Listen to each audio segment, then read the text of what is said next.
ইয়াসিন নামের এক যুবক ছিল যে খুব ছোটবেলায় বুঝে গিয়েছিল দুনিয়া সহজ নয়। তার বাবা মারা যাওয়ার পর সংসারের সব দায় এসে পড়ে তার কাঁধে। ঘরে ছিল একজন অসুস্থ মা আর ছোট একটি বোন। মায়ের শরীর প্রায়ই খারাপ থাকত, আর বোনের পড়াশোনা অনেক সময় বন্ধ হয়ে যেত টাকার অভাবে। তাদের ঘরটা ছিল কাঁচা, বৃষ্টি হলে চালের ফাঁক দিয়ে পানি পড়ত। শীতের রাতে ঠান্ডায় হাত পা জমে যেত। অনেকদিন এমন গেছে যখন সারাদিন কিছু না খেয়েই রাত পার করতে হয়েছে। তবুও ইয়াসিন কখনো আল্লাহর কাছে অভিযোগ করেনি। সে শুধু মনে মনে বলতো, হে আল্লাহ, তুমি যা দাও তাই আমার জন্যে যথেষ্ট। প্রতিদিন সকালে এসে কাজের খোঁজে বের হতো, কখনো বাজারে, কখনো দোকানে, কখনো ইটভাটায়, কিন্তু বেশিরভাগ দিনই ফিরতে হতো খালি হাতে। অনেক মানুষ তাকে তাচ্ছিল্য করত, কেউ কেউ তার পোশাক দেখে হাসত, কেউ বলতো, তোমার মতো লোক দিয়ে কিছু হবে না। এই কথাগুলো তার বুকের ভেতর কাঁটার মতো বিঁধত, কিন্তু সে কাউকে কিছু বলতো না। সে জানত আল্লাহ সব দেখছেন। রাতে যখন সবাই ঘুমিয়ে পড়ত, তখন ইয়াসিন অজু করে নামাজে দাঁড়াত। সেজদায় গিয়ে তার চোখের পানি পড়ত মাটিতে। সে বলতো, হে আল্লাহ, আমি দুর্বল, আমি গরিব, কিন্তু আমি তোমার উপর ভরসা ছাড়িনি। তুমি আমাকে সঠিক পথে রাখো। দিনের পর দিন এভাবেই কষ্টে কাটছিল। একদিন গ্রামের এক বৃদ্ধ মানুষ হঠাৎ খুব অসুস্থ হয়ে পড়লেন। লোকেরা ভয়ে তার কাছে যেতে চাইছিল না। কেউ বলল রোগ ছোঁয়াচে, কেউ বলল ঝামেলায় পড়তে চায় না। কিন্তু ইয়াসিন থামেনি। সে বৃদ্ধের কাছে গিয়ে তার মাথায় হাত রাখল, পানি দিল, ওষুধের ব্যবস্থা করল।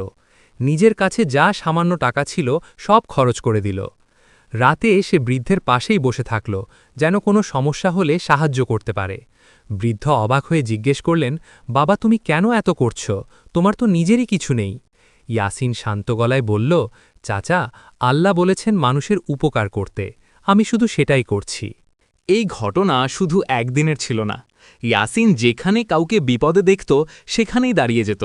কখনো কারো ঘরের বোঝা তুলে দিত, কখনো ক্ষুধার্ত কাউকে নিজের খাবার দিয়ে দিত, কখনো কোনো শিশুকে মাদ্রাসায় পৌঁছে দিত।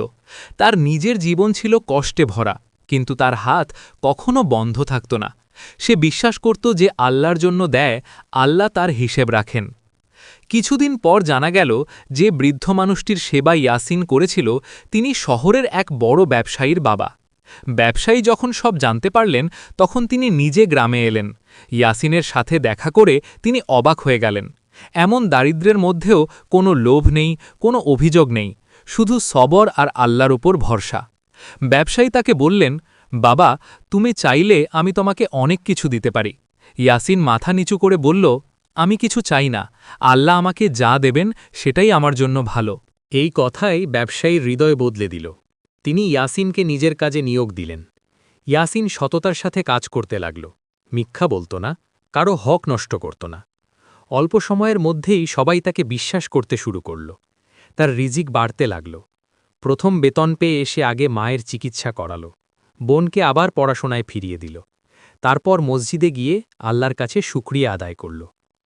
একদিন তার মা চোখের পানি মুছতে মুছতে বললেন, বাবা, তোর সবলই আজ আমাদের বাঁচিয়েছে।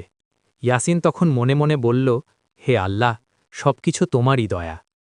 সে বুঝে গেল কষ্ট আসলে শেষ কথা নয়।